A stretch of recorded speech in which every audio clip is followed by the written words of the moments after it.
everyone, and welcome back to your fourth stimulus check and news update. We have a lot of news to cover in today's video, including Governor Cuomo's resignation, House Democrats threatening to derail Pelosi'S infrastructure and budget plan, reactions surrounding the upcoming relief bills, cities nationwide beginning to add vaccine mandates, and so much more on this episode. But before I get into today's video, if you would like to receive 2 free stocks from Webull, make sure to claim them by clicking my link in the description box below.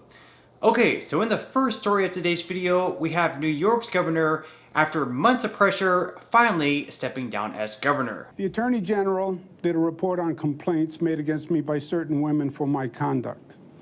The report said I sexually harassed 11 women. That was the headline people heard and saw and reacted to. The reaction was outrage. It should have been. However, it was also false. My lawyers, as you just heard from Rita Glavin, have reviewed the report over the past several days and have already raised serious issues and flaws that should concern all New Yorkers. Because when there is a bias or a lack of fairness in the justice system, it is a concern for everyone, not just those immediately affected. The most serious allegations made against me had no credible factual basis in the report. And there is a difference between alleged improper conduct and concluding sexual harassment. Now, don't get me wrong. This is not to say that there are not 11 women who I truly offended. There are. And for that, I deeply, deeply apologize. I thought a hug and putting my arm around a staff person while taking a picture was friendly, but she found it to be too forward. I kissed a woman on the cheek at a wedding, and I thought I was being nice, but she felt that it was too aggressive. I have slipped and called people honey, sweetheart, and darling. I meant it to be endearing, but women found it dated and offensive. I said on national TV to a doctor wearing PPE and giving me a COVID nasal swab, "You make that gown look good." I was joking. Obviously, otherwise I wouldn't have said it on national TV. But she found it disrespectful. I take full responsibility for my actions. I have been too familiar with people. My sense of humor can be insensitive and off-putting. I do hug and kiss people casually, women and men. I have done it all my life. It's who I've been since I can remember. And I think that given the circumstances, the best way I can help now is if I step aside and let government get back to governing. And therefore, that's what I'll do. Because I work for you. And doing the right thing is doing the right thing for you. Because as we say, it's not about me, it's about we. The governor said, "It's not about me, it's about we." Cuomo would later go on to plead his defense, saying, "I'm not perverted, I'm just Italian." He said, "I'm not a pervert, I'm just Italian." I said, "What? Did you hear him say that?" I don't understand. I don't understand, saying that he's Italian and he touches people and kisses people. Yeah, I kiss my relatives hello. I kiss my friends hello. But those are people I know. I don't kiss random people hello. So to blame it on being Italian, I actually find it offensive. Don't I say find that offensive as well. That's why I'm asking you. Because we are of Italian descent. In some other news, 9 House Democrats threaten to tank the $3.5 trillion budget plan, in addition to the infrastructure plan, if she doesn't begin moving things along. On Friday, in a letter signed by 9 Democrats in the House, they stated, "Earlier this week, the Senate passed an historic bipartisan infrastructure package with a supermajority of 69 votes. President Biden swiftly applauded its passage, stating that he hopes Congress will send it to his desk as soon as possible. The House of Representatives should heed his call and immediately pass the legislation. We urge our House colleagues to follow the same path as the Senate, vote first on the Bipartisan Infrastructure Investment and Jobs Act, and then consider the budget resolution. The Infrastructure Investment and Jobs Act is a bipartisan victory for our nation, the largest investment in infrastructure in a century. As the president noted following the Senate passage, the legislation will help create millions of good-paying jobs a year across the nation and lead to continued strong economic growth. It includes major investments to fix America's crumbling roads, bridges, tunnels, mass transit, railways, and water systems. It also allocates significant resources to electric vehicles, broadband, build-out, climate resiliency, and environmental cleanup. The country is clamoring for infrastructure investment and common sense bipartisan solutions. This legislation does both and will help us compete with China and others in the global economy. There is a reason why the bipartisan bill has the strong support of groups ranging from the AFL-CIO to the U.S. Chamber of Commerce. Some have suggested that we hold off on considering the Senate infrastructure bill for months until the reconciliation process is completed. We disagree. With the livelihoods of hardworking American families at stake, we simply can't afford months of unnecessary delays and risk squandering this once-in-a-century bipartisan infrastructure package. It's time to get shovels in the ground and people to work. We will not consider voting for a budget resolution until the Bipartisan Infrastructure Investment and Jobs Act passes the House and is signed into law. Thank you for your continued leadership. We stand ready to help Congress and the President enact bipartisan infrastructure legislation. The House, led by Speaker Nancy Pelosi, is scheduled to return the week of August 23rd, where they hope to have a vote on the budget resolution. Prior to this letter surfacing, Pelosi said she planned to only hold a vote on the bipartisan infrastructure bill once the Senate also passed along the other bill based on human infrastructure. Being that Pelosi can only afford to lose 3 Democratic votes on the much larger bill based on human infrastructure, and now these 9 Democrats are saying they won't vote in favor of it if the bipartisan bill is being held up, she's going to have to develop a new strategy. Even though more than a dozen Republicans voted with the Democrats in favor of the infrastructure bill, Senator John Kennedy explains why, when you look up stupid stuff in the dictionary, there's a picture of the bill. Senator, your message tonight to your 18 or so colleagues who took this path to help Biden, threw him a lifeline, and now we see what's going on, going to $3.5 trillion now. Well, I can just share with you my perspective, Laura.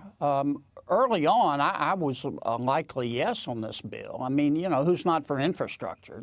I'm for children and prosperity, too. But then I got a copy of the bill, and I realized pretty quickly that if you look up stupid stuff in the dictionary, there's a picture of this bill. They told us it was a real infrastructure bill. It's not. Only 23% of the bill is real infrastructure. The rest is Green New Deal and welfare. They told us the bill was paid for. It isn't. We're going to have to borrow maybe up to $400 billion to pay for it. They told us there were no tax increases. There are. My state's going to have to pay $1.3 billion in new taxes on our petrochemical industry. They told us, as you pointed out, that the Democrats were really wary of this bill, and that it would, if we passed this bill, it would make it harder for them to pass their $5 trillion tax and spending binge reconciliation bill. Well, if that's true, how come every Democrat voted for this infrastructure bill? And finally, they told us that it's not going to add to inflation, but it will.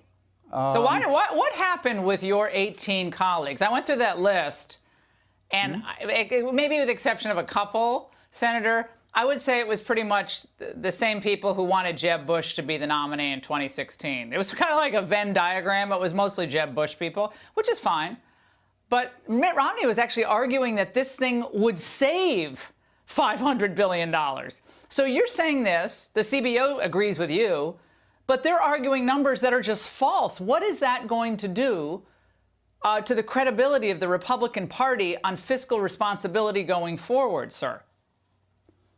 Well, I don't know why it passed with 60+ votes. I don't know, day drinking maybe. All I know is, for example, inflation alone, which is a horrible tax on middle America. They told us, oh, this isn't going to add to inflation, but it is. I mean, I don't like to brag about all the expensive places I've been, but earlier today I went to the gas station. This bill's going to make it worse. It's going to make it worse for groceries, too. And look, I'm for infrastructure. I'm just not for infrastructure at any cost. I'm for infrastructure. I'm not for infrastructure no matter what. And we're going into a fight now with the Democrats over raising the debt ceiling. And raising the taxes. Argument, raising taxes, too. And taxes. And the argument that I'd like to make is, which I can make, Senator Schumer, this debt is yours. This debt is yours. But the truth of the matter is that on this last bill, the infrastructure bill, this debt belongs to both Democrats and Republicans. Meanwhile, not long after New York's Mayor Bill de Blasio released his plan on a vaccine mandate city pass, Boston's mayor decides to follow suit. Granted, Boston's Mayor Kim Janey is only, at least for right now, making the vaccine mandatory for city workers. Alternatively, city workers can choose to be tested. Over the last several weeks, we have seen an increase in COVID activity here in our city, averaging 119 cases a day. The data also show that the vaccine is our best way to protect ourselves from this virus. Today, the average number of people with COVID in Boston hospitals is just 68.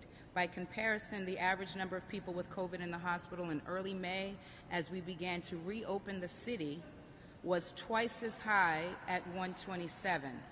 Today's average is well below previous rates, with an average of 400 people in the hospital in January this year and 1,400 people in April of last year. Even with the increase in COVID activity, we are well below the established thresholds for hospital capacity. Public health experts expect that we could be living with COVID for a while. This means we will see ebbs and flows of COVID cases, and we need to ensure that our hospital capacity, which is our capacity to save people's lives, remains below the threshold. The best way to do that is by getting people vaccinated. Vaccinations are critical. That is why today I am announcing a vaccine mandate with vaccination verification or required testing for municipal employees.